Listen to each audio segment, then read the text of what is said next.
So, I mean, so you agree to just skip the beginning, the introductory part, and we'll just skip right to the historic preservation specific parts of the presentation?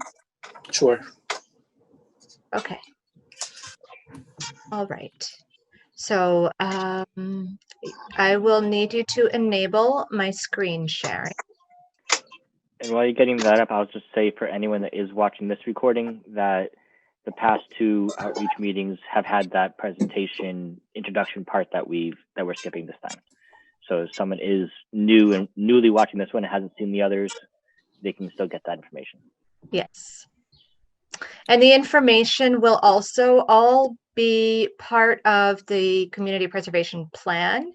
And I will be making a draft of the plan as well as a draft of this summary presentation available very soon. At least a draft of the existing conditions portion of the plan, not the community needs and priorities yet, because we're still collecting input. But the introductory part will all be available for review in the near future. Okay. So great. as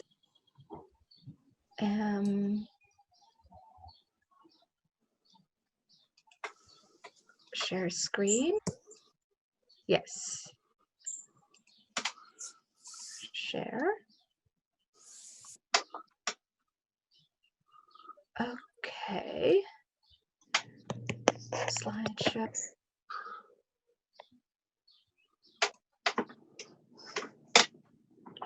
All right.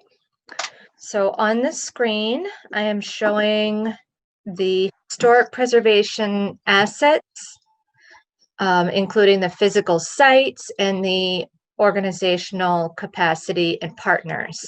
So one of the, what's really characteristic of Grafton's history is, first of all, its foundation originally as one of the Indian villages during the colonial era. The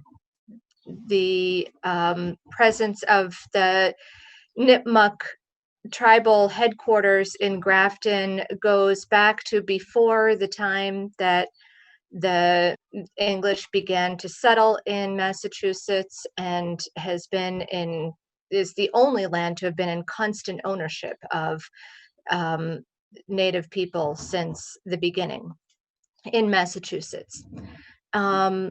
So that was, the first major historical event around which the town formed. The town was originally an agricultural community, and then the Industrial Revolution brought industrial activity along the rivers in the town, and in the mill villages formed at sites where the mills were along the Blackstone River. And remind me the name of the other river that I am blanking on. The river that goes north-south through the town. Quinsigamon? Quinsig? Yes, thank you. Yeah. I should have had that at the tip of my tongue. Sorry. It's a long one. That's so those are two foundational not events, but the around which the community was formed. And then the third factor that's left a mark on the town is the establishment of the state hospital in the northern section of town. The state at the time bought several hundred acres of land, 1,000 acres of land that were located in Grafton and the community to the north of you, that became the Grafton State Hospital, and have since been parceled off into different users. A lot of institutional uses are still in that area. The MBTA rail station and several, Tufts University, obviously, in Grafton has about 400 or 500 acres of land that was formerly state hospital property. And in addition to that, there are some other federal and state entities and office research parks, commercial parks. So it's left a real mark on the community. And so your physical sites include the Grafton Common Historic District in the center of town, many historic assets that are listed on the state's historic register, and as well as some national register listed assets. You've got several museums in the community. It's kind of unusual that a small town has a number of private museums focused on specific assets in your town. The mill villages are, very distinct land use patterns that emerged around the industrial areas. And there are numerous sites where industrial infrastructure can still be found. The remains of the Blackstone Canal and dams and bridges and infrastructure that formed part of that industrial activity, and the transportation that went along with the industrial activity in that era. And the Grafton State Hospital and numerous scenic resources. Given that you were an agricultural community, the evidence of your agricultural history is still quite apparent as you drive through the community. And so on the organizational capacity side, obviously your town boards and commissions, the Historical Commission and the Historic District Commission, and the Mill Villages Committee. You can tell me if that's still active. Historical Society, Blackstone River Valley National Heritage Corridor Commission, which is a regional entity that is studying and advocating for the preservation and interpretation of historic assets throughout the Blackstone River Valley corridor, and the Nipmuc Nation. And as well as your local museums. Some of the other museums are the I had a cheat sheet and I don't have that with me. So You're referring to like the Willard House, Yes, thank you. The Willard House and the State Police Museum. John was the executive director of the Willard House for many years. Ah, okay.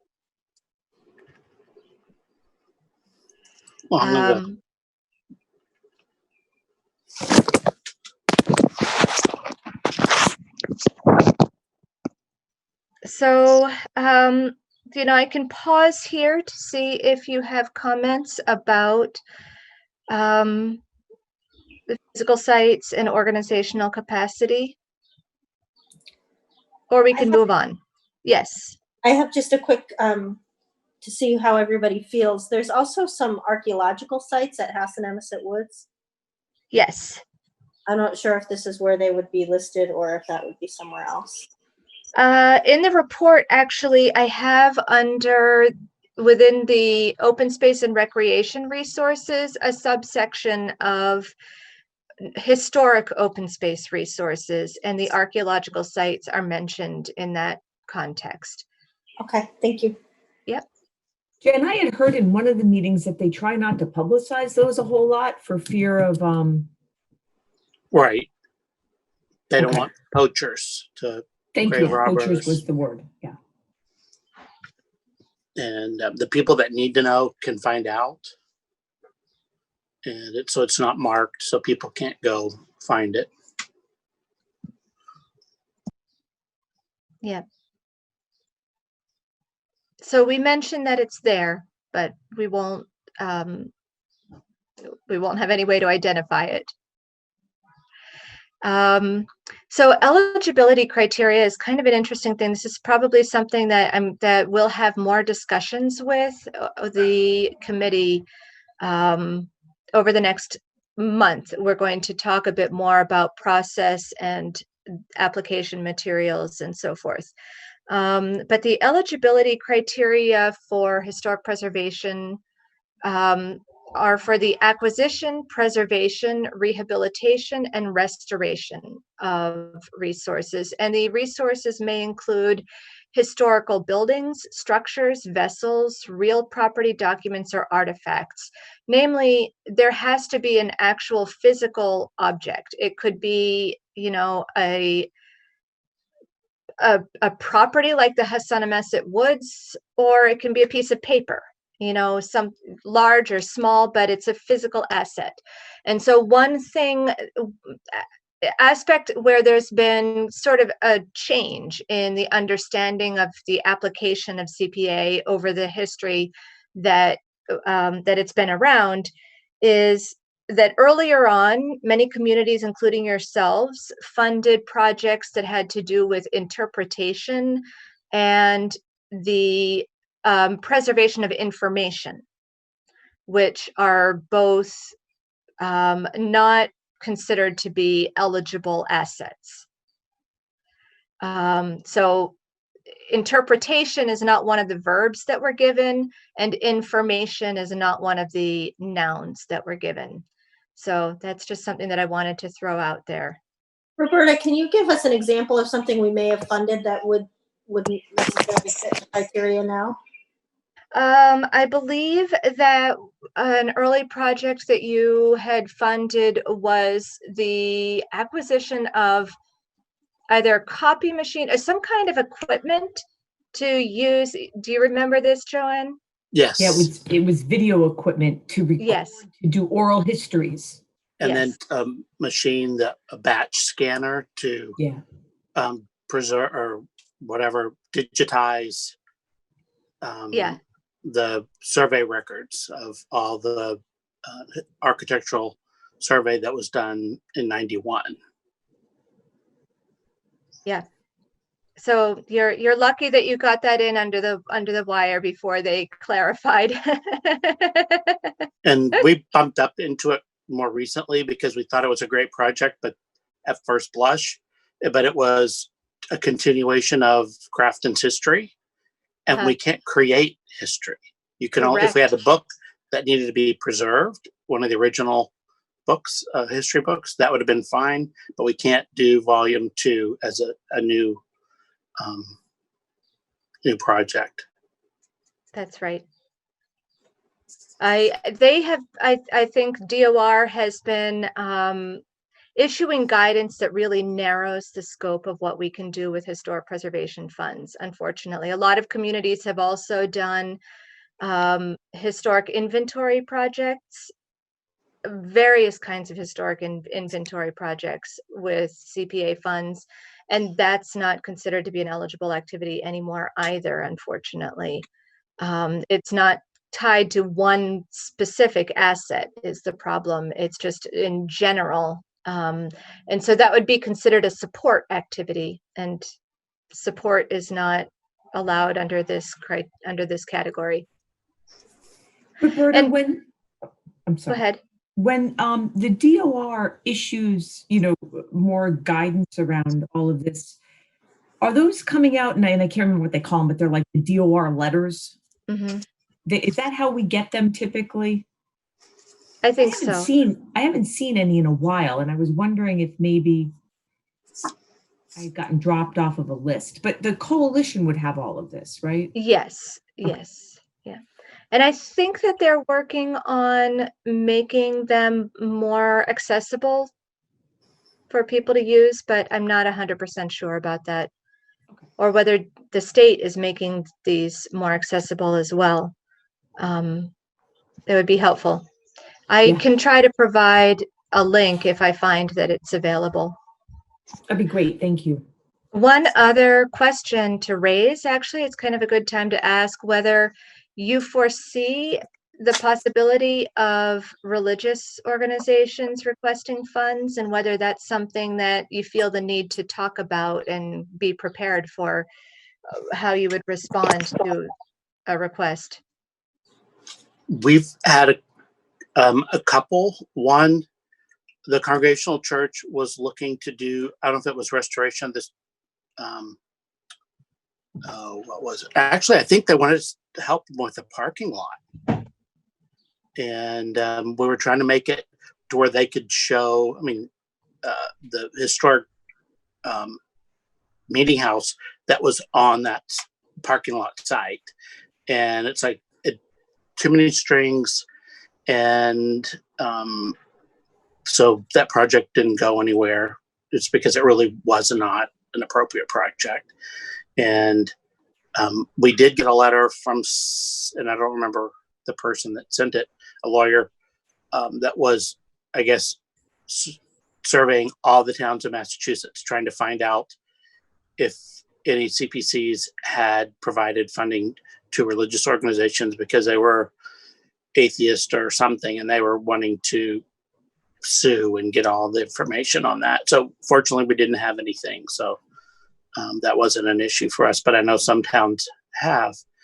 And legitimately, we could have funded restoration work of the exterior of any of the three churches on the common, because they add to the character and the fabric of the common, the history of the common. You're not preserving the inside, the worship spaces of the sacred things. So that is a legitimate expense. It creates potential problems. Yeah, because I know that there was a case that was decided in the town of Acton, Right. 2 years ago, I believe it was, that drew a new line in the sand for what can be eligible for religious organization projects. And since then, there have been some projects that have been funded, and I know that Medford funded some projects, and we have a decision by our city solicitor at the time that provides a legal opinion, an official legal opinion of the eligibility, an argument for the eligibility of projects that meet the standard of a public purpose without any religious purpose being involved in projects that are significant to the local history. So if that was something, I can provide some guidance about the eligibility of those projects if you anticipated getting them. But it may also be that some communities may not feel confident in being able to fund them at all, and some communities may have a concern about discriminating against one type of organization where the same project would be funded if it was not that kind of an organization. Mass Historical actually gave the Congregational Church $150,000 to do exterior work. So they did get money from the state. So what's that? That's probably been, I don't know, 10 years ago. Okay, so that was pre-Acton. Right. Okay. But that was not us. Yeah. Okay. Just thought I would bring that up. So on the historic preservation side, looking at examples of needs, we gathered these examples from prior planning efforts, including the North Grafton Transit Village report from 2017, South Grafton Village's master plan from 2006, your 2004 community preservation plan, and the 2001 master plan. There may have also been some other studies that, in fact, I'm quite certain there were other studies that highlighted some of your historic assets and needs. If planning documents are not eligible, is that correct? Because we have done the open space and recreation plan. We did fund that. And they came to us because there was no money in the town budget, and that if we funded it, then they would get other money from the state. It's like this vicious circle that you've got to have the report to get money from the state, and they don't have any money. So Well, they needed it. what you don't know won't hurt you, but now you know. And if nobody challenges it, there's Mhm. no consequence. So What about the plan that we're creating right now? this is with your administrative funds, So and that's okay.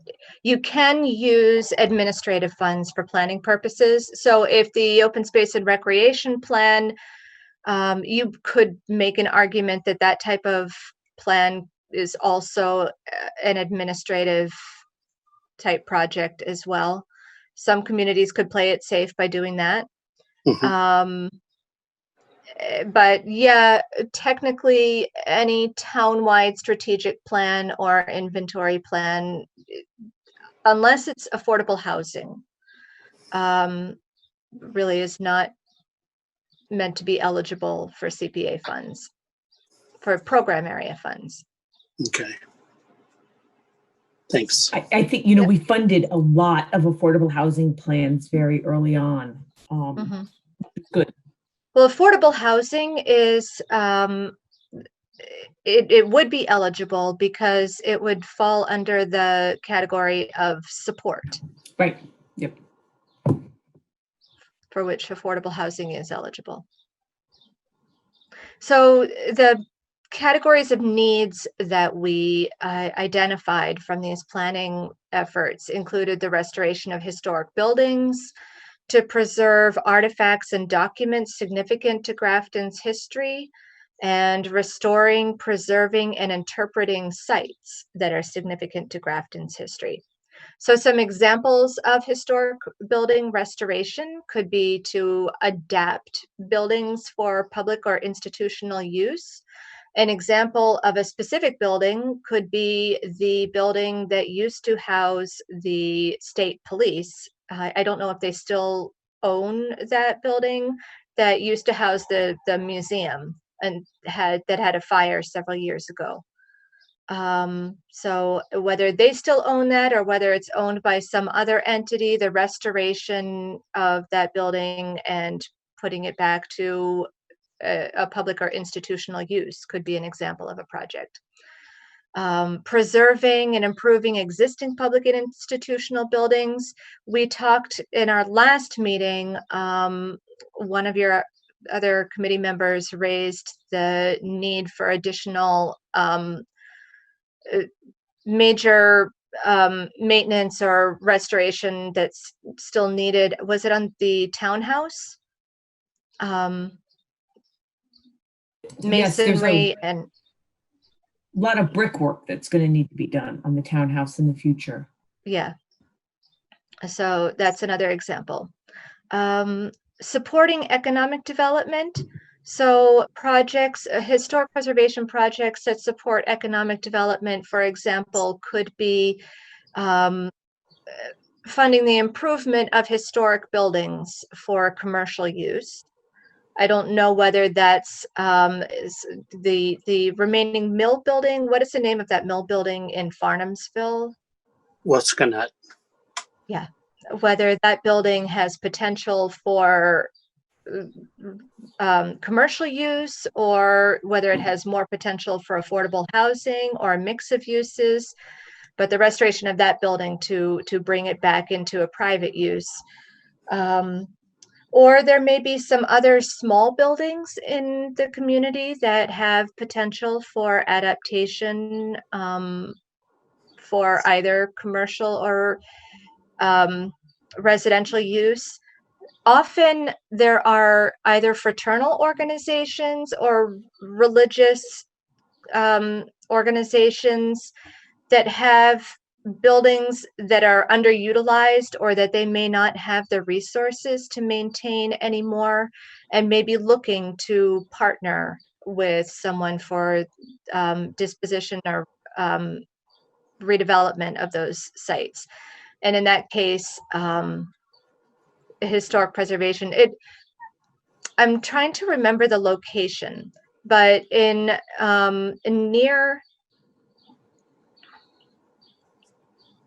near the firehouse in South Grafton, that There's a Mhm. there's a fraternal club. The Polish home. A Polish, yeah. Yes. And so, that might be an example. I have no idea how that organization is, but that could be an example of a potential small scale historic preservation project that could support commercial or residential use. Or public use for that matter, although that's also close to the South Grafton Community Center that you've already approved. But that's an active. That's an active organization still? They Yeah. have like a basement level, which has an active room and a bar, and then upstairs that is rented out. It doesn't have an elevator, but they do rent out that room for a lot of functions. Okay. Yeah, I had no idea from the outside, but that looked, Mhm. like it could be the kind of site that might jump out at me as an opportunity site. Sites, restoring and preserving, interpreting sites significant to Grafton's history include remnants of your industrial history, and the South Grafton Villages Plan and the Blackstone River Valley National Heritage Corridor have both, and some of the other plans for South Grafton have highlighted opportunities for restoring and creating access to these remnants of your industrial history, creating parks around sites on the river that you can see parts of the canal or parts of the infrastructure that are remaining, as well as your cemeteries, archaeological sites, and historic landscapes.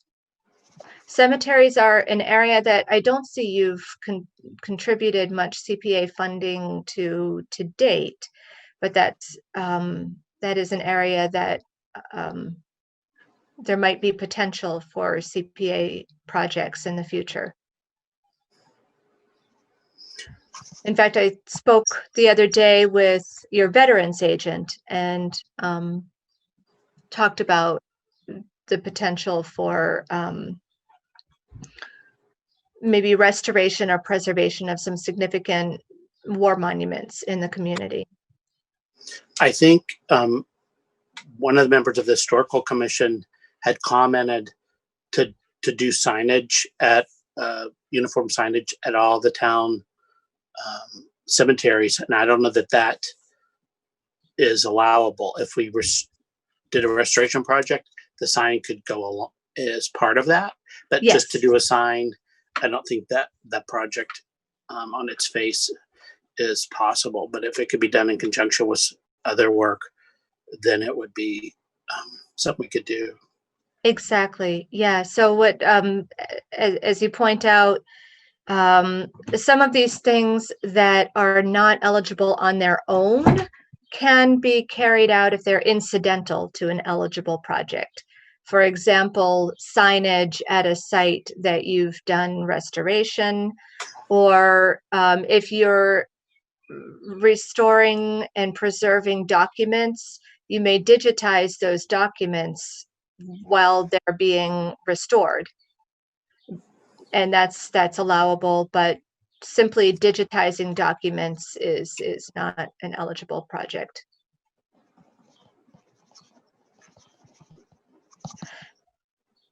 Roberta, can I just jump in with one thing quick? I see we do have somebody who's come on from the public, so I just wanted to make sure that she knew that she can jump in at some point if she has a question or something. Sure. Okay.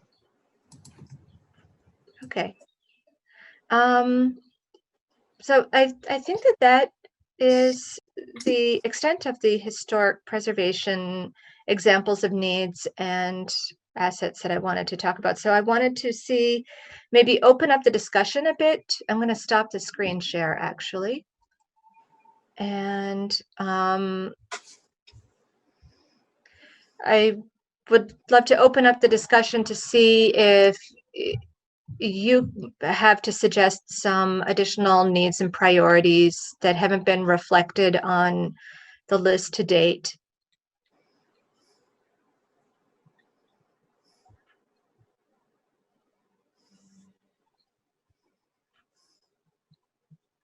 Okay. And I've given my impression of what is important to the identity and character of Grafton, but maybe maybe there are some you might suggest some specific sites or specific assets that you feel are particularly important that reflect the identity and character of the community. Obviously, the town common is a real focal point. And I know that you've put funding in the common itself and in the townhouse and the library. Are there other aspects around the common that you feel are endangered or in need of attention? Yeah, You one go, thing John. that might be a good thing that's not really on the common, but I was thinking like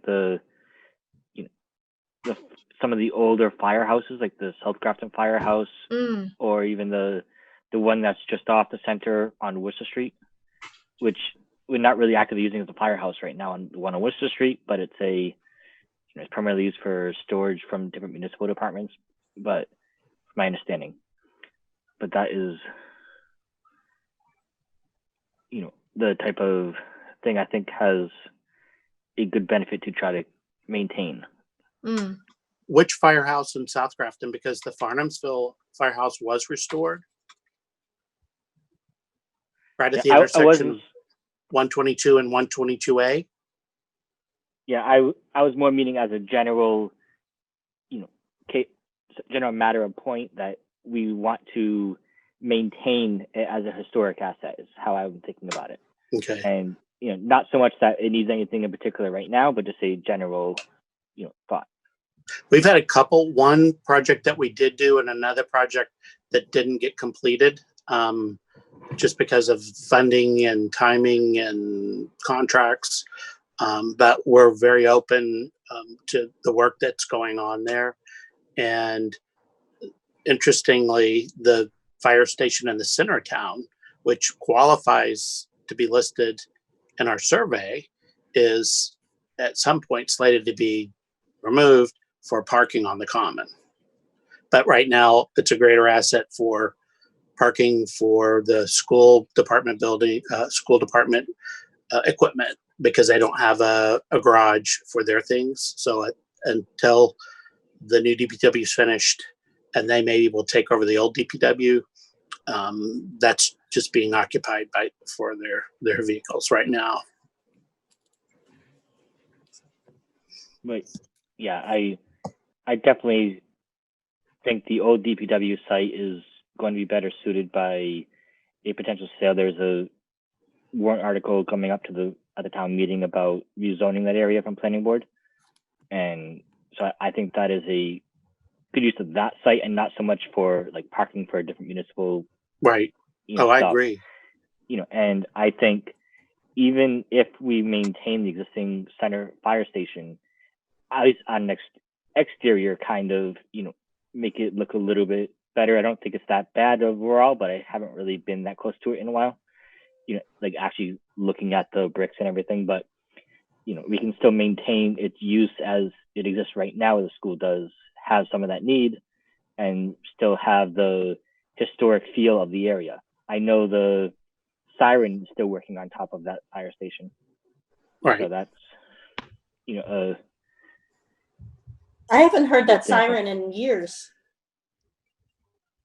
And that one. It used to be an air horn. The one in South, they still do. They use the that. One in South. The one that's in the center, they don't do anymore. Yeah, when I lived at 7 Worcester Street in an apartment a few years back, I used to hear it constantly, living literally right next door to that fire station. So yeah, I live close to the fire station too, and it does not ring anymore. So okay, I thought I've heard it recently from the center. I live in my home is near the center, but it could have been north or south that I've been hearing, and not the one right there on Worcester Street. It's not there. But I do want to clarify there are no plans to tear down that fire station right now. I don't want people to think that there is. I know there's been talk about it. That's what I Well, no, it's definitely been discussed, but the school department doesn't have anywhere else to store their stuff. So That gives You know, it there's a no purpose. immediate plans. What?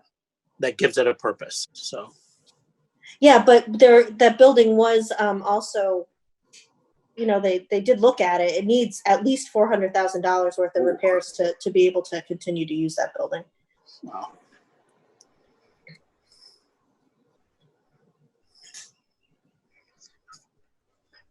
So that might, fall on the list of threatened historic assets.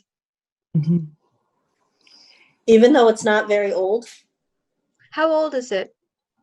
50s. Oh, okay.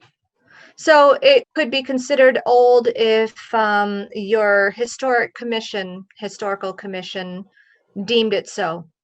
If they said that it was significant to your local history.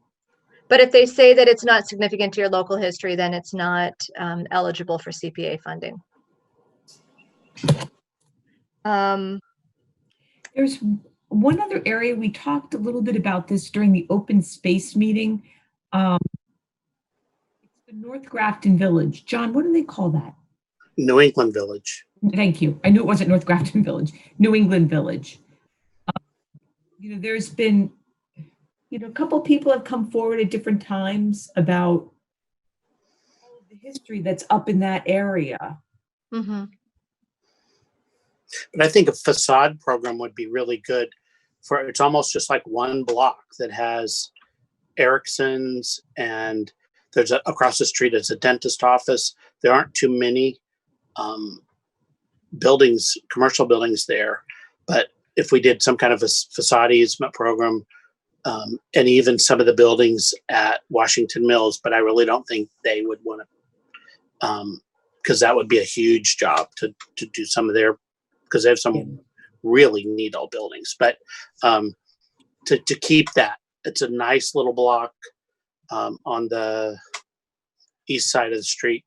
It's very commercial. On the west side is just a little bit of commercial with more homes. Mm-hmm.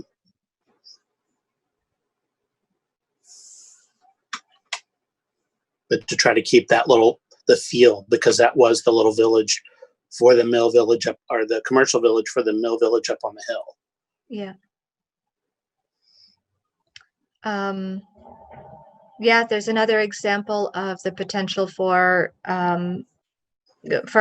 supporting economic development. If there was some kind of a CPA funded facade program. Mm-hmm. But of course, there would need to be an applicant who could manage a program like that. So Right. that's a hurdle. Just as a question, kind of more toward John and Jen, I would suspect, is the South Grafton Mills, like the particular site, was that town meeting this past year about petitioner wanting to do marijuana in that location? Would that site itself qualify? Is it old enough for doing facade and cleanup work in that kind of sense, just to make it look better, or try to make it more habitable for different types of things, for historic preservation kind of an aspect? Just to kind of think out loud is what I'm doing here.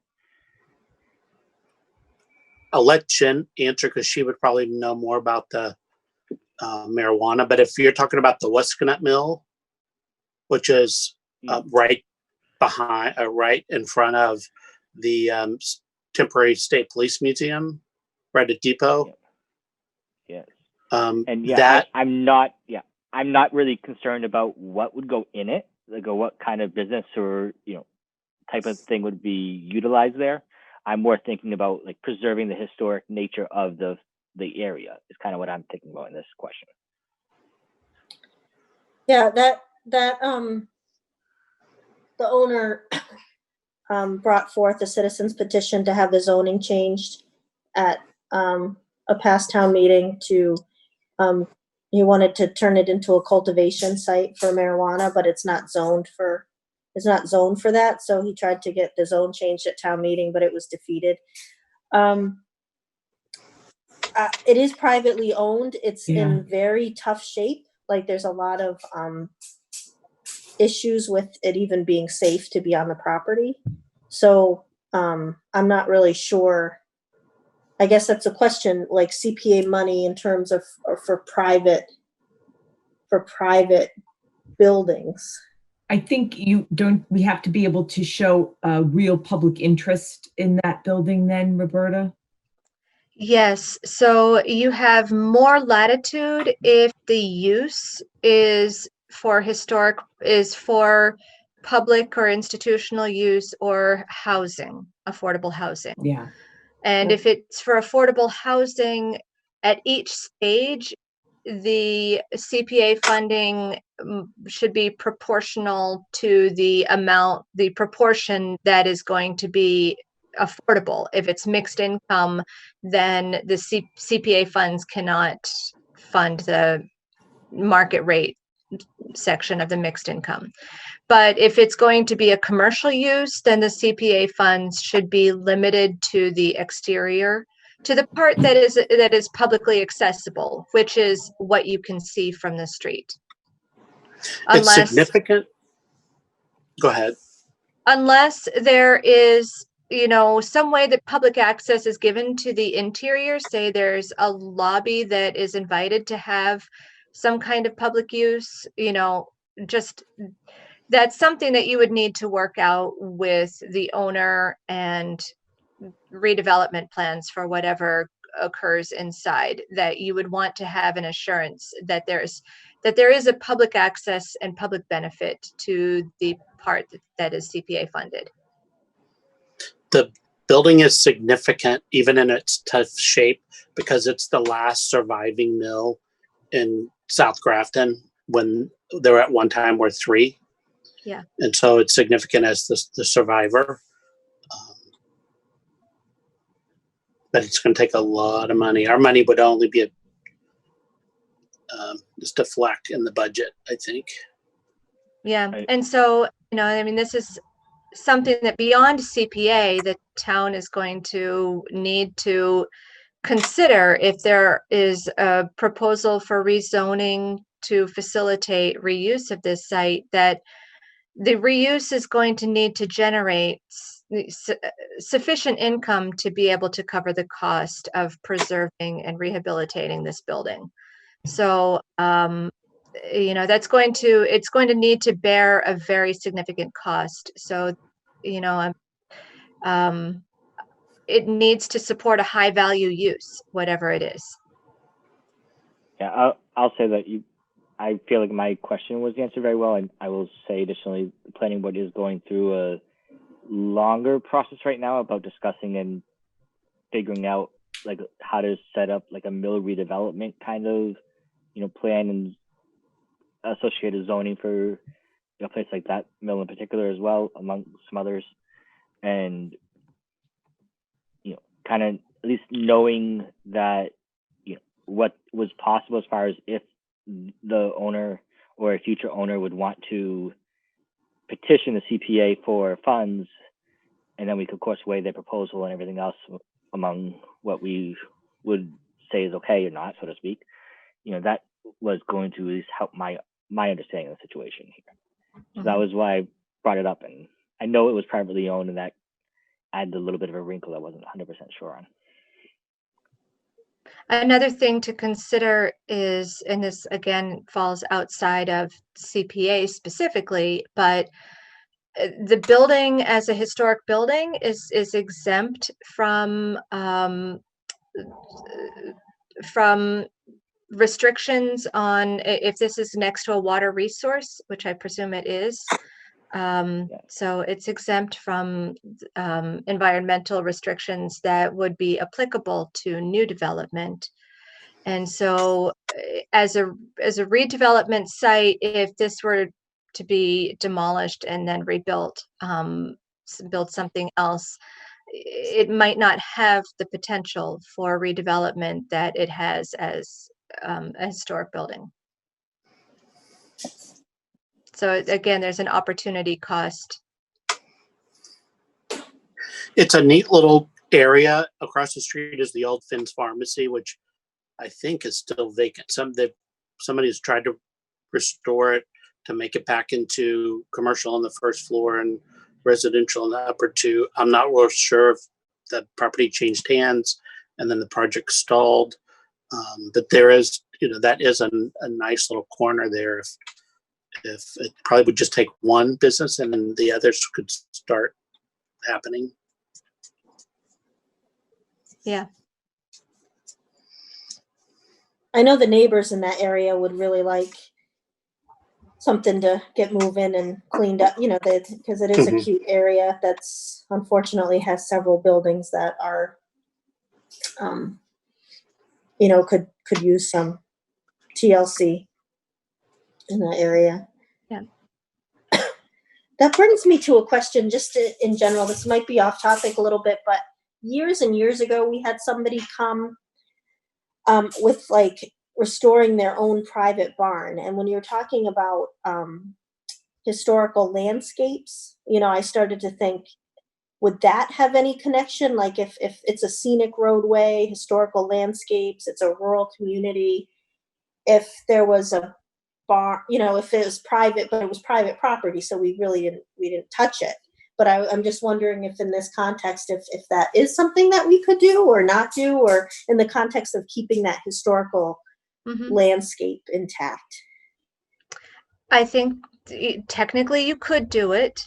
And my prediction is that would probably be a low priority as a community need to, so nonprofit organizations and the town itself are very, there's clearly a public benefit to supporting improvements that are carried out by those entities. Projects that are for affordable housing or economic development, there's an understanding of the community need, but projects that really support the historic character but are privately owned and don't provide secondary benefits to the public would likely be your lowest priority projects. And I have seen communities that will prioritize or provide funds that could be available for these small private projects. For example, if the restoration of stained glass in a privately owned historic house that's facing the street, it's a small project.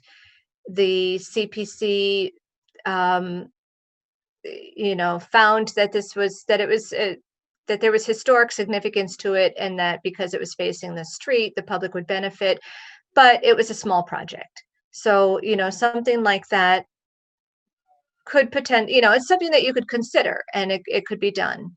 But how much of your resources do you want to put toward those types of projects is a question for you to consider. Another aspect is another community that I know of created a fund. Now, this is a community that had the staffing that could support this type of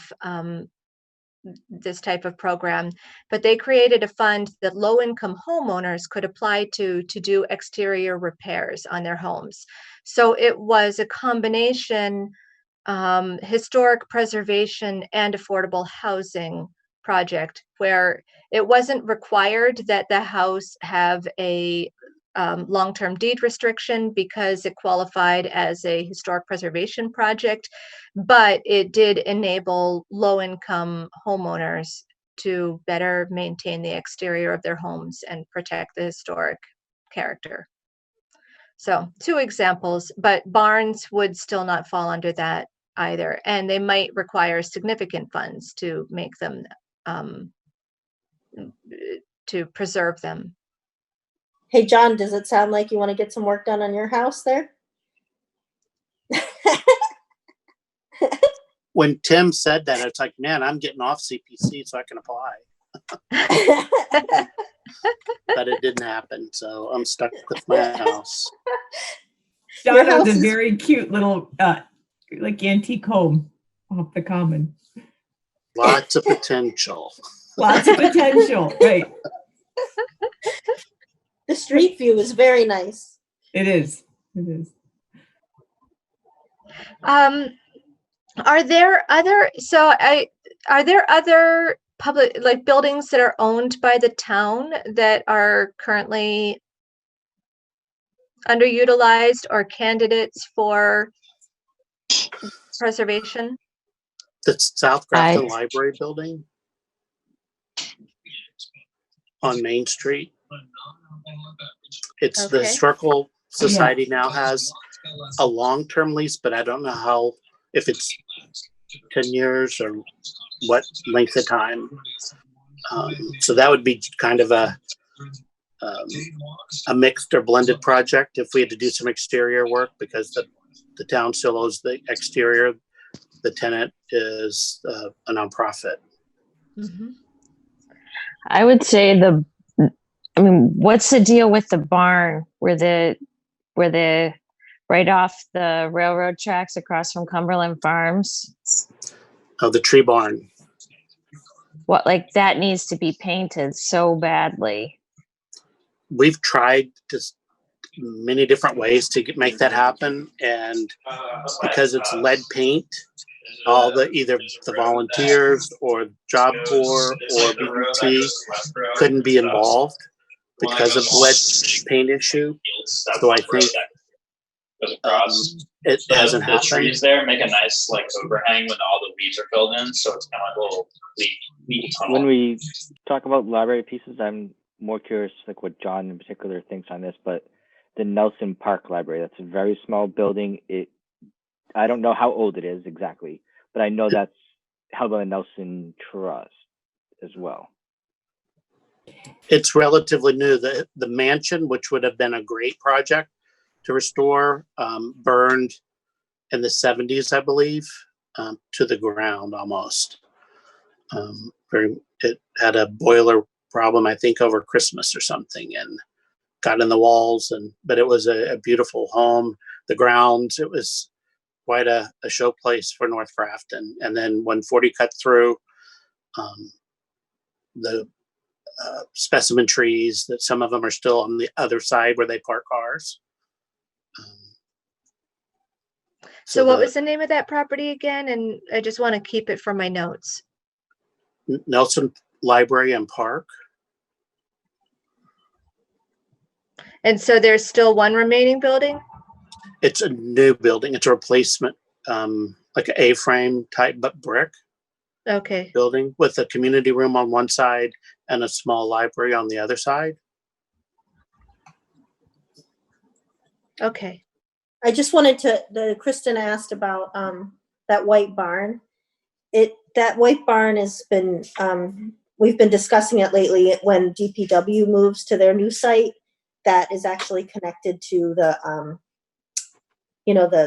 piece of land that that old DPW is on. So, and when we've been going through the visioning process to see what to do with that site, that old barn has kind of been included in those plans for developers, but that they've been to keep it and restore it. Like, nobody's really said they're going to tear it down. I think the idea is to kind of revitalize it and refurbish it, but to add that to like the commercial part of that parcel. And unless we did a significant restoration, and the wood, the frame, it's just a frame building. So I don't think there's a huge restoration project that would be needed. It would be a painting job, and we can't do that because it's maintenance. And an interesting note is that barn actually goes to the house on North Street that it is behind it, which was the O'Hara house. It's the first house after the railroad tracks. And they're somewhat separated, but that house and that barn at one point were part of the same property. I'm just curious about the painting, because I would consider that if it's bigger than a paint job because of the lead paint, then the hazmat itself could potentially be a CPA eligible project, even if the painting is maintenance, but removal of lead paint requiring, specialized handling, maybe that is something that's extraordinary. So would that be incidental to paint it after the lead? Because I'm sure the lead paint will be extremely expensive. The painting Exactly. will be Yeah. minor. Yeah. I would think so. And I will say, and in particular to this barn in that area, if you as chair, even though this isn't a formal meeting, John, if you want, I do have a visualizing the proposed zoning for that area, like a visualization of what could be presented, that I'm willing to screen share if you want me to right now. It's only a few, basically mini slides of a PDF. It would be I'm helpful willing for to me do. if you could do that. Sure. All right. Jen, how I is can it also with send you the? Go ahead. Go ahead. Sorry. I could also just send the PDF link along to you because it's hosted on the Grafton website itself. So I can certainly get that probably through John over to you, Roberta, or through Joanne. Okay, I may have even looked You know. at it, but not understood the context of what it is. But if you put it up on the screen, and then I can go and look for it again. Go ahead, John, before I do anything. Oh, I was just going to ask Jen, because the post office is right in the middle of all of that. There's the empty lot where the little house was, which is the bank, or the little bank that's back in South Grafton. And so there must be land behind it that kind of wraps around the post office that's owned by the town, or is it two separate parcels? No, I believe there is a little bit behind the post. I mean, it's not much. It's kind of I mean, if Justin has a picture of it, I mean, some of the drawings that were done to share with the community to get ideas of what it could be, kind of just kind of surrounded the post office. So I don't know if they were planning on using land that may not be exactly available for them to use, exact where the post office actually is. But I mean, I think the post office rents that spot. It's not like they own that spot. So, but I think, the other house that's right up against the street is very close too. And, my guess, if somebody was really interested in developing that area, they may consider purchasing that parcel as well. But I don't know. Again, it's still too soon to know what people might want to see there.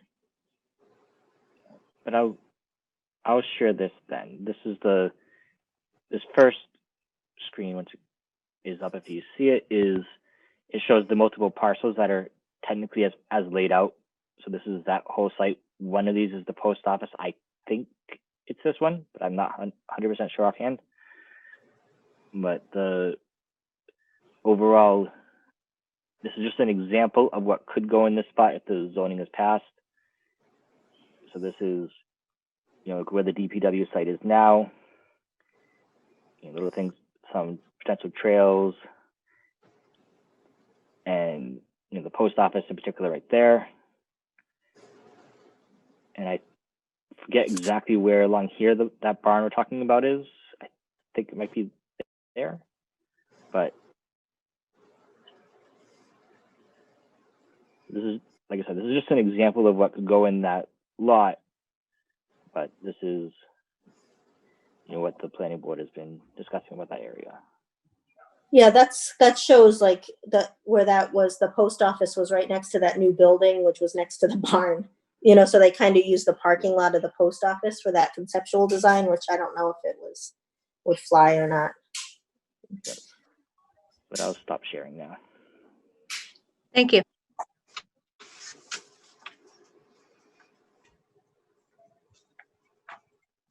So we were just talking about town-owned, and I don't know, maybe we could broaden if you're aware of privately owned or nonprofit owned buildings that are candidates for preservation.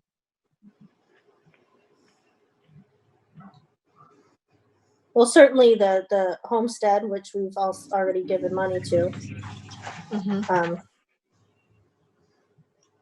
They John, the Willard Disco. House, right? Willard House had wanted information about putting on a new roof, but when they understood that it would require a preservation restriction and strings and control, they decided that that was, that's a hurdle for a lot of people to get over, and that it would be easier to just try to fundraise through foundations. And if they're able to do that, then, CPC More money for other projects. Yeah, CPC wasn't the appropriate choice for them. Right. Okay. Do you see any major, so as we mentioned before, the masonry for the townhouse is something potentially on the horizon. Do you see other major projects or minor projects that are likely to come up over the next 5 years? Not just the repointing, but also restoration of the windows at the townhouse. And that's also a project that's received preservation projects funds from Mass Historical. So they have control over what's going on. And because there's been talk of replacing the windows, and I said Mass Historical 9 times out of 10 won't let you do that. So especially if it's a public building. Yeah. And but you can restore them and make them weather tight. And I went to a program, I think a year ago, out in Western Mass, where this small company does that. They come in and they take out windows, and they go take all the putty out and strip them, and then restore them, do all the proper things to weather strip, and then reinstall them with storms, and they open up and work like they used to when they were new. Yeah. There's a lot of windows in that building. Right. That would be a huge project, many-year project. John, has there been any discussion on the library building committee? I feel like maybe the library has some things on the older section that they were thinking of maybe asking. One of the things that was discussed, and the application didn't come in, and so I'm not real sure, where some of the windows have cracked, and so they need some restoration. But I'm not real sure if that's going to get rolled into the current project. Also, there was a bulge in the wall on the, I guess, north side of the building, just above where the town seal is, and they've having to do some repair work up above on the parapet. They have taken all that off, and they've come down, and so that all is going to get repaired through the library project, because there was so much damage behind. Water had gotten in behind, and that's what caused everything to let go, and the bricks started to pull away. So that's all going to be part of the current project. The windows, I can check with Beth because we did talk about that. Yeah, Beth had reached out to me, and I had done a little preliminary work in looking at other towns who had done big window projects on historic buildings, because one of the things that I know everybody was interested in was energy efficient windows, which basically we can't get. That's what I learned from my research, that any of the towns that have done these large window restoration projects in these buildings, there are no energy efficient windows to be had that fit what's needed. Is that true, Roberta? I know that I believe that there have been window restoration projects that have included the installation of storm windows, which would improve the energy efficiency, but not changing the nature of the windows themselves. Right. And I think, John, that kind of stalled anything that what they were going to do. Yeah. I mean, it just, she didn't go forward with the request.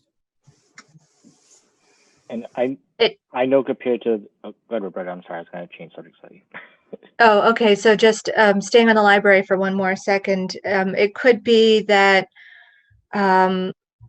further into the library project, maybe they'll find some needs that have not been met in the scope of the project that they're working on right now. So maybe you don't know what they are yet, but some more historic preservation needs may pop up Mhm. as they get farther along. And the project's hopefully going to be finished next April, May, June. Well, sorry, May, June, July. Mhm. In that ballpark, just depending on how much the delay is right now. We haven't had too great of a delay because we've had other delays dealing with foundation, trying to get the foundation in, and the wet April weather. So we would have a town meeting in third Monday in October. So that would come in pretty late unless we had a special town meeting to fund something. Because they should be inside and, doing all finished work at that point. Okay. But they have not touched that part. They're strictly doing the prep and foundation work right now for the new addition. They did demolition first and now the foundation work. Mm-hmm. Okay. So what I was going to bring up, and it's a much smaller in scope and cost in my mind project from what's been mentioned as well so far, but would we foresee in the next 5-6 years needing to touch up the gazebo / bandstand in the center? I know the current Grafton Common project doesn't really, from my memory, Paul would tell me better, but is not improving or repairing that gazebo in any way. I know there's potentially some paint issues. I don't know if any of the wood that's on there would be expected to need repairs, to keep that feel.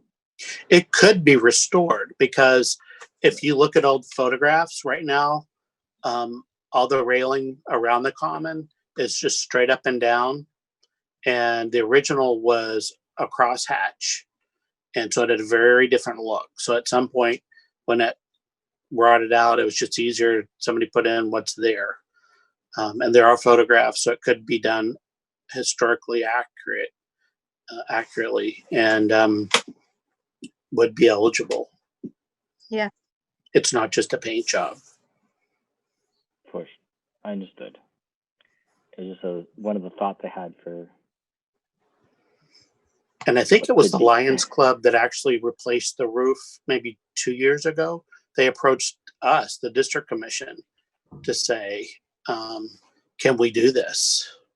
Because the roof, and they replaced it with a cedar shake roof. Job Corps did that. But I think the Grafton Lions paid for it. Oh, okay. Sorry. I think all of us do stuff. Like, I remember kids paying out somebody there. else to do it. Yeah. Right.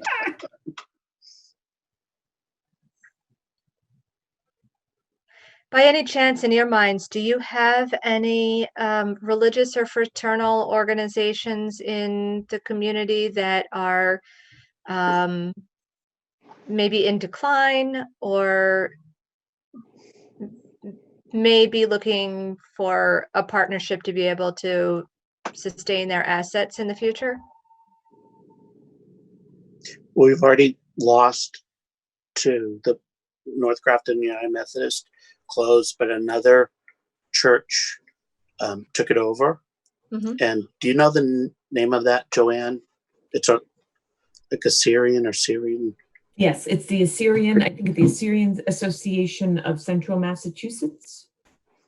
But it's now their church. And then the former St. Andrew's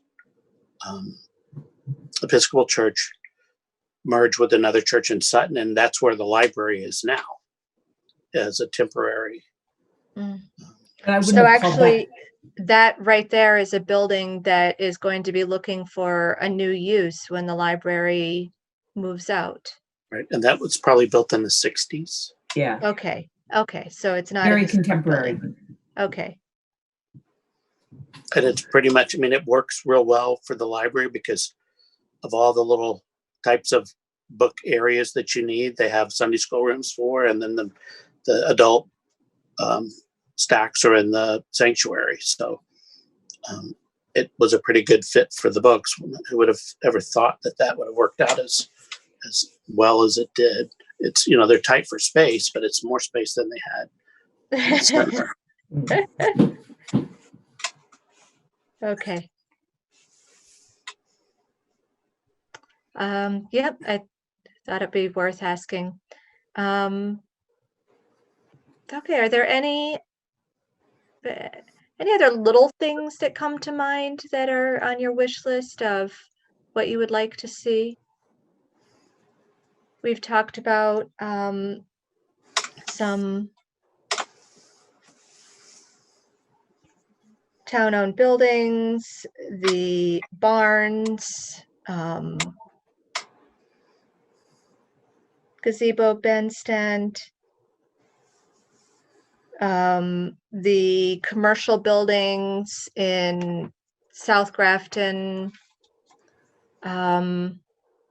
Just trying to think if there are other buildings or sites that you feel would be worth attention to preserve them. There's several view sheds that were listed, and I don't know if you saw that study. The Yep. quarter paid for that, and we Mhm. identified, I don't know, 10 significant view sheds, and I think that, you know, would be a nice priority to have, but also a real high price to buy a conservation restriction on how many acres, hundreds of acres of land to preserve those things. So at this point, I think all of them are preserved by their private owners. Yeah. But how long does that last? Yeah. Mhm. And so that's actually something to consider. You've just completed your open space and recreation plan, but if you develop criteria for what comprise important conservation sites in the community, should they come up for sale, their inclusion in your significant view sheds could be one of the criteria to consider. Without Ken here, I can't answer that. I don't know if there's anybody else that knows, because I think probably the land trust has a pretty good handle on what land they want, what land they have as a priority, so they know what's going to come up, maybe will come up, and what we need to purchase. Yeah. John, Uh-huh. are there any, like, besides the Stone Arch Bridge, are there any other old bridges in town that may need restoration or repair? The Baptist Bridge. What's that? The Baptist Bridge is where the Baptist church, they would go and get baptized, I guess. I'm saying that's not firsthand experience, but the stories I've heard, but I don't doubt that it's true. It's just down Church Street when Church becomes Pleasant. Oh. There's a bridge there? It crosses over. On the It's- other it's- side of it's- Pleasant. Right. You just go down, and as you're going to South Grafton, it's It's really on tight. It's on the road race route, Yes. the back end. Yeah, but it's not on Church Street. Oh, I'm sorry. It's Pleasant. Well, It's Church Street Pleasant at becomes that point. Pleasant, and I don't know. I can't remember the other one because the other one crosses over at an angle, and they converge right at the. Pollard? Putnam. Is it Or Pollard? Pullard, yeah. And that's where the start of the Baptist bridge. That's Bridge is. fascinating. Because the other bridge that goes over further down, they had attempted to restore that, and then there were huge contractual issues, and they ended up just because it was closed for 3 years. Mass Historical just let them demolish it, and then put face bricks on the outside, so it looks like if you're in a canoe, it's a stone bridge. Is that the one over Depot Street, on Depot Street? No, the one that, Oh, it's right by the railroad tracks, or closer to the railroad tracks as you get into South Grafton. oh, Um, interesting. you know, the bridge that was closed for 3 years or whatever, and they had the little temporary Right. bridge forever. Right. But the one on Depot Street, I don't know if that one's already been replaced. I don't know. I was just thinking that, you know, the bridges, we do have so many old bridges, and I wasn't sure which ones were. It seems like the one on Depot Street, because if you look, the cement on the side, they did that maybe as WPA projects because it's stamped 1930. It's an old bridge, but it's not of the vintage of the stone arch bridges. Okay. I just thought it was something to make sure we're covering all our bases to consider if there's any old Because I bridges. did some sidewalk work down there. Not well when Toma was here. How long ago that was? Would old dams fall in any of this Sure. thing? I don't know if Sure, because we do have a lot of old dams too, right, John? I don't think the state has done a study. I don't know that we've ever seen it, but Okay. I think they've assessed all the bridges so that people know if you have a dangerous bridge. That the dam by the mill was breached. I don't know how long ago. So, and they've just let it. Okay. Yeah, I don't know. So- I don't have answers to these questions. I'm just trying to throw out like what maybe we haven't thought about.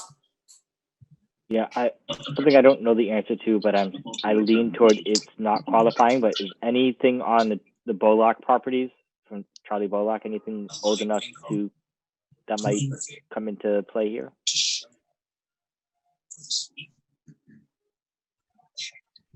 I lean toward not, or It might be of the era that's, I don't know when it was actually built, probably in the 60s.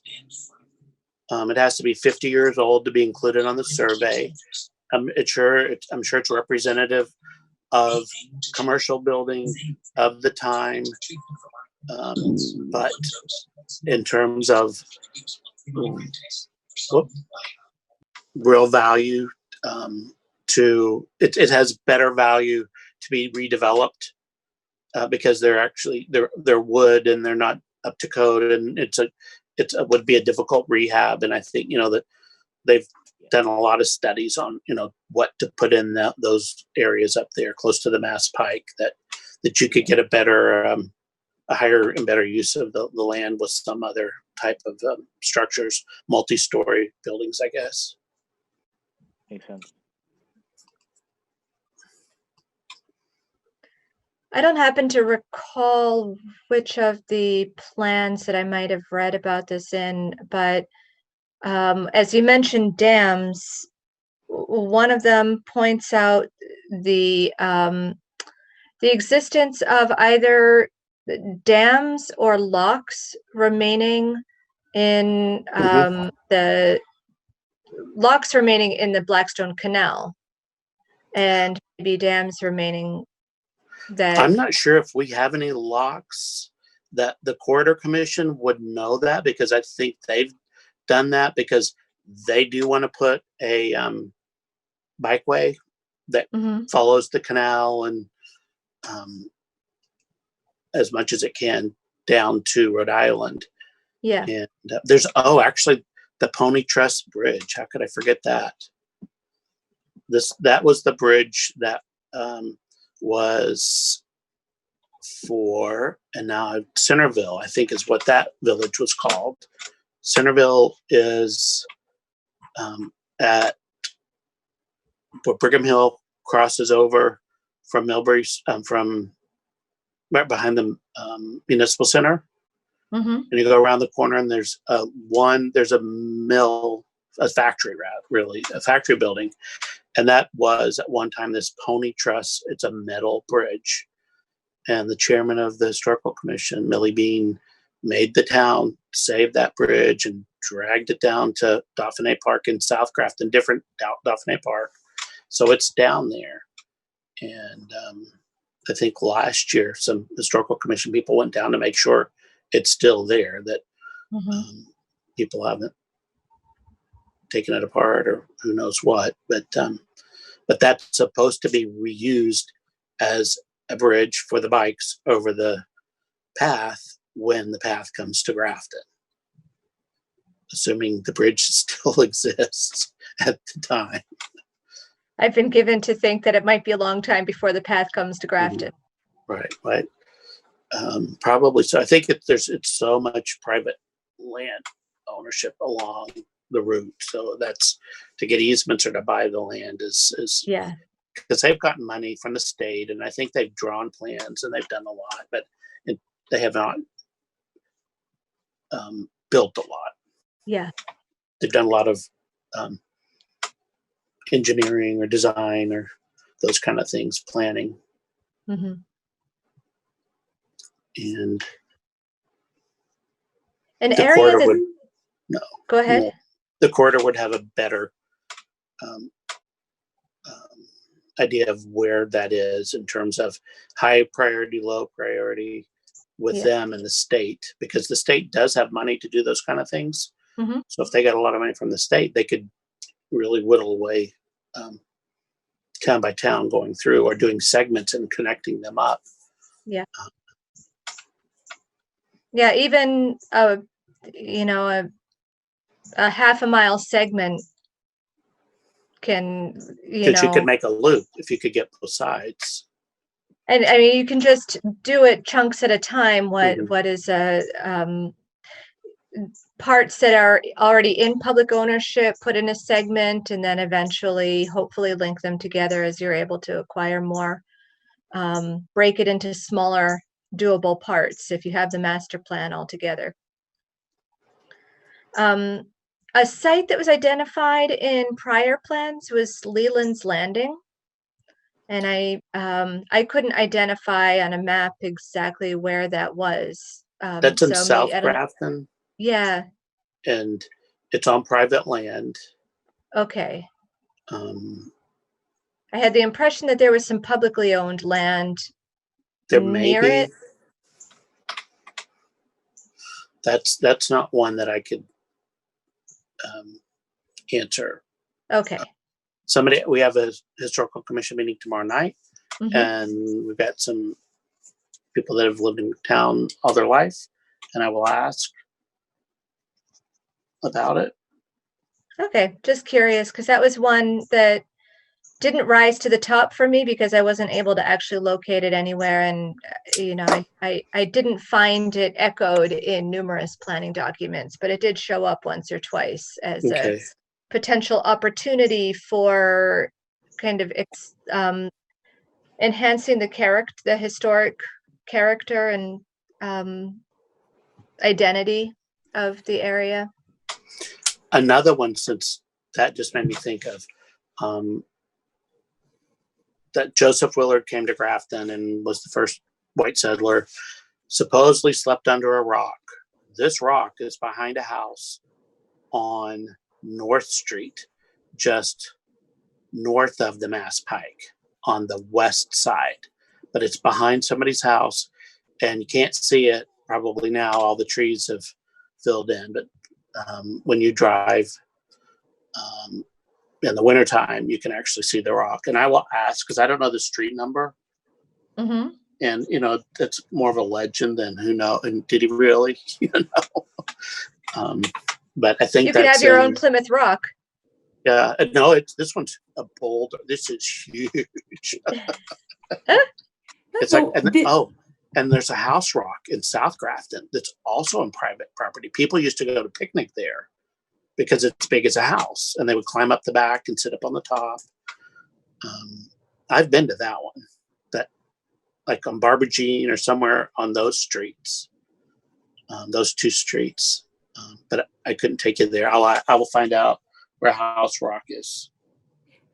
Leland Landing is in the South Grafton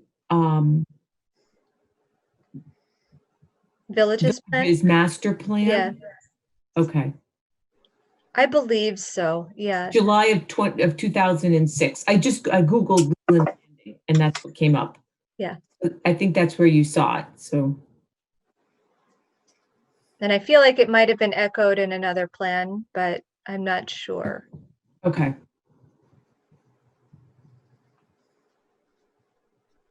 But yeah, I just wanted to see if there are some ideas that come up. And of course, a lot of these great ideas would need somebody to champion them.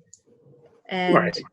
so, you know, it's not going to be a CPA project if it's if somebody isn't taking it on as their project. I've learned if it's not somebody's baby, it does not Yeah. survive. Yeah. So They get help, but it's somebody's baby. and as long as you have, you know, projects that are somebody's baby, that are really important to the community, that are using all the available CPA funds, then you don't need to invent work for anyone. Mm-hmm. But I think we've done a pretty good job of, you know, the Grafton has a lot of history has survived. Mm-hmm. And I think we've been able to do a lot over the last umpteen years. Yeah. That have big impact, you know, more the bigger projects that have greater visibility or use by the community. Yeah. And I think you've kind of touched on a wide range of everything that we've talked about this evening too. So it's there may be some areas that you haven't put a lot of resources into. For example, cemeteries are something that you could potentially see more work in the future, you know, when it becomes somebody's baby.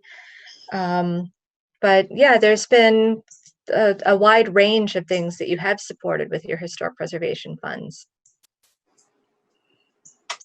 So, well, I think that, you know, we've covered a lot this evening. And oh, you know, before I let you go, I'm just going to ask, out of the things that we have talked about, what do you feel are the strongest priorities? What do you feel you'd like to focus on in terms of historic preservation? And what's less important to you, maybe, if you want to look at it that way? That's hard because either they're real expensive and a high priority, or not that expensive but not as high a priority. I mean, I would love to see Westconnett Mill restored, made into senior housing, affordable housing.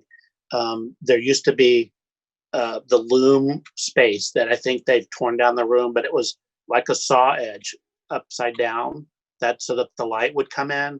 They had to tear that down because it was falling down. But we had one time talked with the Chamber of Commerce to make that into like a summer stock theater, you know, have people come to Blackstone Valley, and that's where these people would do, you know, plays and things. And, you know, parking's an issue there though, you know, so they talked about doing camping along in the other side, because there's a lot of upland land on the other side of the dam. So that to make this a really neat, I mean, it's just a lot of money, and you've got to have the owner of the property that is behind it as well. You know, that was just us visioning. It wasn't, you know, consulting with anybody that owned the property or what they had in mind for it.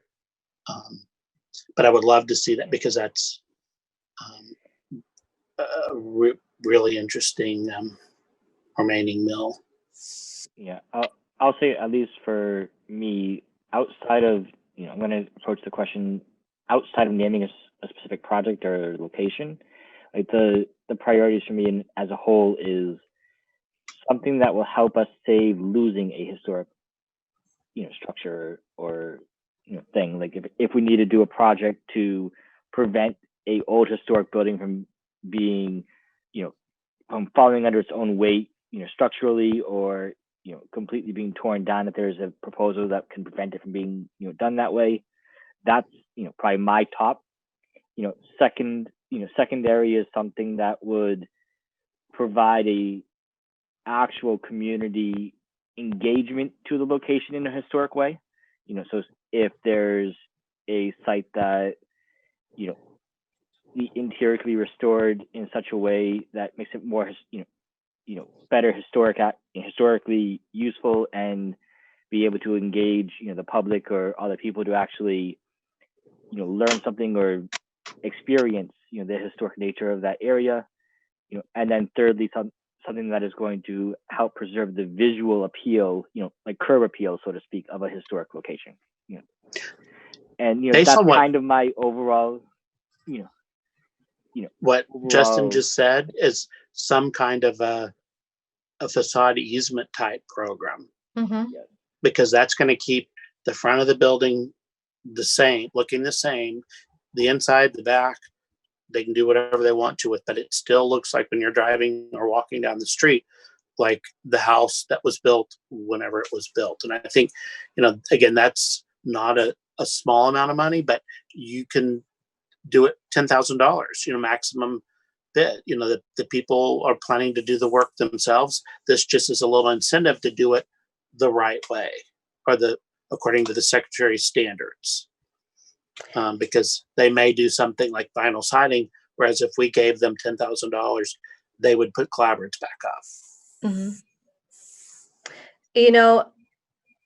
I'm thinking about how you could do this as a town, but I've seen cities have a small grant program Mhm. where they name ahead of time an amount of funds that they're going to put into the small grant program, and then people can apply. You could do it on a annual application cycle, or you could do it on a rolling basis, but enable people to apply for those small grants. So those are not going to be your high priority projects, but you determine ahead of time what you're going to make available to those, and en masse, they make an impact in the community. So, what you might need to do is find an entity who would be willing to administer the small grant program. So you could vote at town meeting to put the funds into, say, if the Historical Commission did this program, the Historical Commission could apply for its small CPA grant program, whatever you want to name it, and then people can apply to that annually. But that's no small amount of labor for the Historical Commission to take on. So, And can I ask a question about that? Like talking about funds being available Yep. for people for historic preservation of homes and things. Do we have like a designated historic district in town as far as zoning's concerned, or where you could designate, like, say, if you fall within this concentrated area that we deem historic and we want to focus on preservation in those areas, like you would qualify for those grants? That's the common. Basically, everything you would Common drive around the district. common and see. It stops with the railroad tracks. It stops with the first houses going South Street, Millbury Street, Church Street, Worcester Street, and North Street. So you don't get too very far. They had attempted to expand the district up and down North and South Streets quite some time ago, long before I was here. And I don't know if it actually went to town meeting, or if it did, it was defeated. Okay. So they didn't pursue it elsewhere. There are other neighborhoods in town. Mass Historical has come to talk to us about conservation districts, which are less restrictive, but it allows you to have some design review, or but not quite the extent that we have on the common. So you do have some districts listed on the state register, no? well, I mean, but local districts that have teeth. Yeah, not local districts. All those others, they can tear down tomorrow. But Right. as long as it's in the local district, we have more ability to dictate what can be done and what cannot be done. Right, but if you were going to define an area where people could be eligible to apply for a small grant program, I mean, you could do it townwide, but if you wanted to define an eligible area, then it could be, you know, any building that's listed on the state register, which could be an incentive for people to invest in putting their house on the state register, or if it's already listed, or if it's in an area or district that's listed. That could be a limiting factor. And actually that would be helpful because that would reduce that, because those would automatically apply for CPA funds if they're listed. So That's what I was thinking. Just like if you look at all the, like the concentration of homes that are built before 1900, and where are those homes in town, and define those areas. It seems like in the neighborhood that I live in, my house was built in 1950, but all around me, all the little roads that lead up to the common, I mean, there's houses in the early 1800s all around me. So like that's a concentrated historic district where those funds, you know, could be helpful. And then you have, you know, the area on Worcester Street, and like John said, North Street, South Street, 140, whatever. Just a concentrated area for that type of work. right, that's the historic district. Yeah, I just threw up the image that shows the layout of like what is considered the historic district in the common area.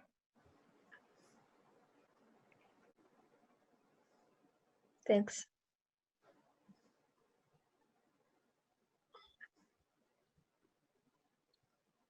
But even like the historical commission, it's been 10 years ago, we talked about getting demolition delay bylaw passed.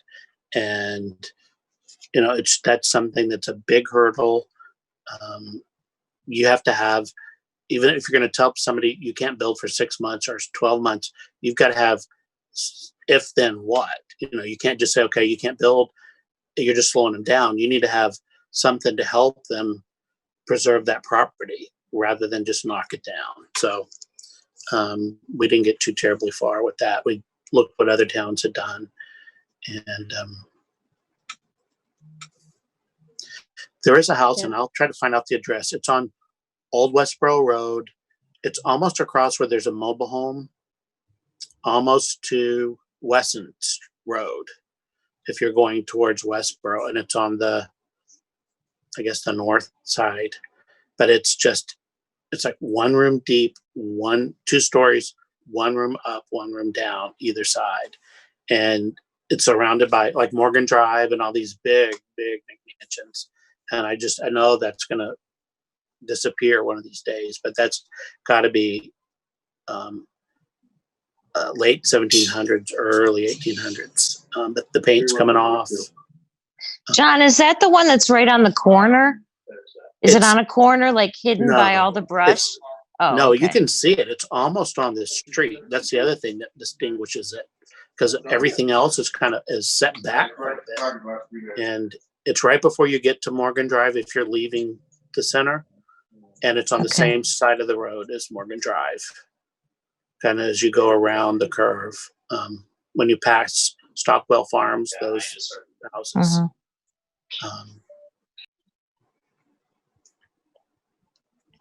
Okay, so priorities. The Wascanaut Mill would be really important to preserve, and in general, preventing the loss of historic buildings, creating community engagement around historic resources, and improving or preserving the curb appeal of privately owned historic buildings, in that order. Others of you have suggestions I wouldn't for necessarily priorities? say it's, at least for curb appeal from my end, it's not necessarily just privately owned. I would say, you know. Oh, in general, yeah. In general. Okay.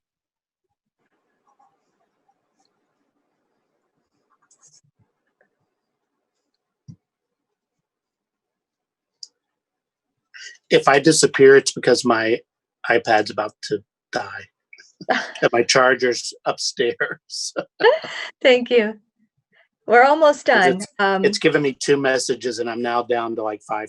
So I know it goes pretty fast. Okay. Any other thoughts about priorities? Do we have like artifacts, like historical artifacts within the historical commission? The Historical Society, which is a private nonprofit, does have artifacts. The Okay. town has very few. The weights and measures are one, and we did pay to have those restored. The case has now been finished, and I don't know if it's been moved back, but it's going to be moved back any day now to Grafton. Coming on the 16th. But we have, Kristen, we have restored some artifacts for the Historical Society because, you know, we saw the public good in doing that. There was a textile project. Or is that right, John? It was a lot of dresses and shoes from the factories that had been. And samplers that were done and samplers, by that's right, yeah. little Grafton girls. And we preserved / restored the town clerk records as well. So. Yep. I'm joining the meeting on my phone, Joanne. So. Okay.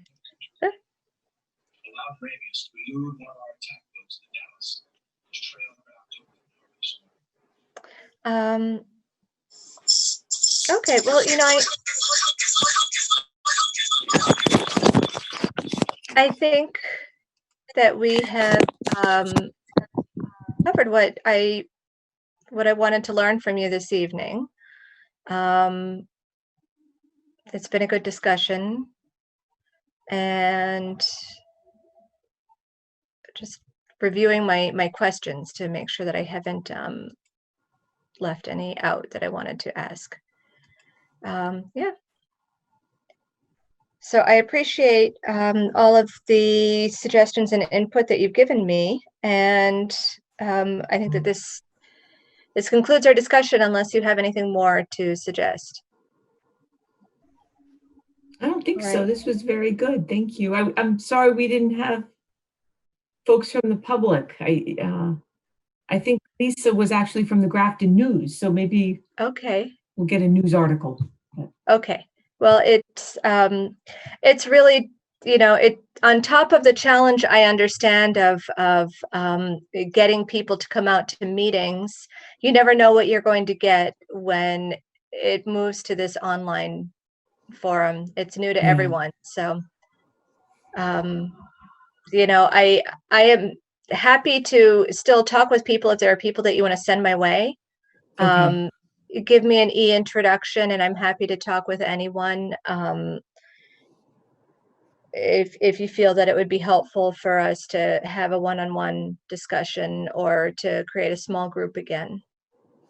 Well, Have you already, I'm sorry, I was just going to assume you've already talked to the Historical Society, right? Or I have not actually. I was hoping that these forums would create an opportunity to bring some of those stakeholder groups together.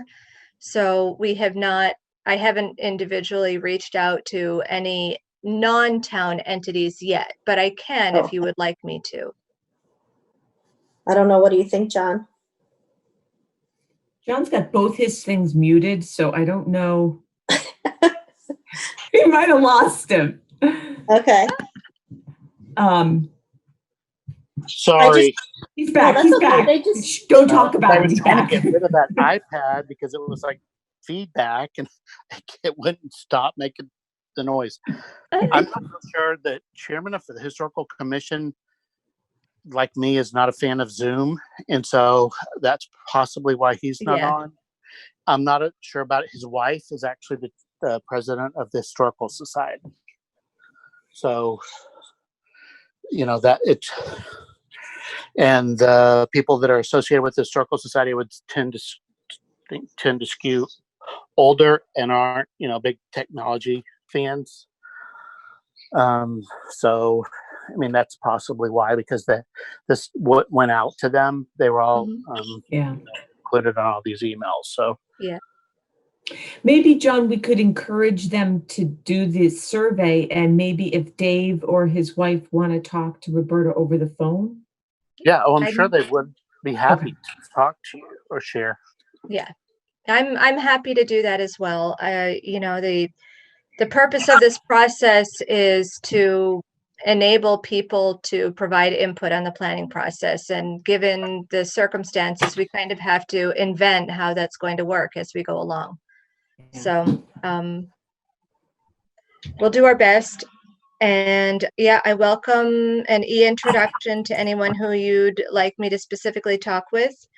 And we'll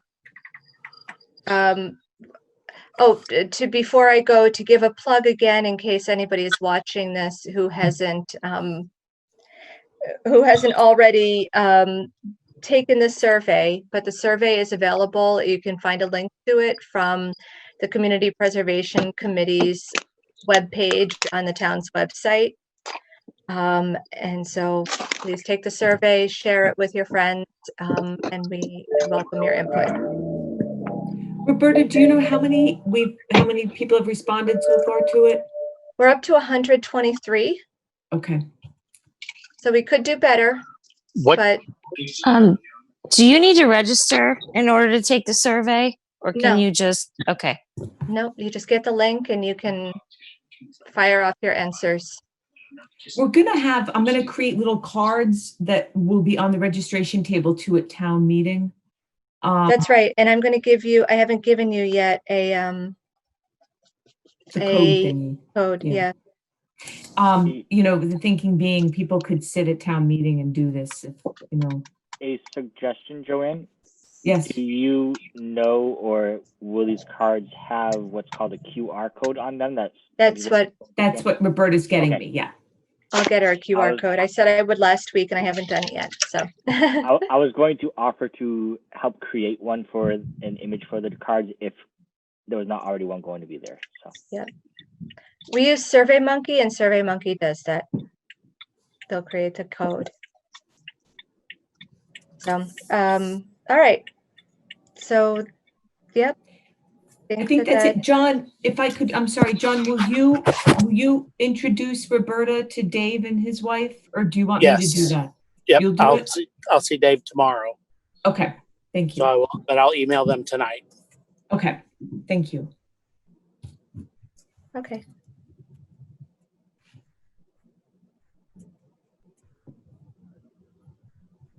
I think, is that it? That's it. Thank you all.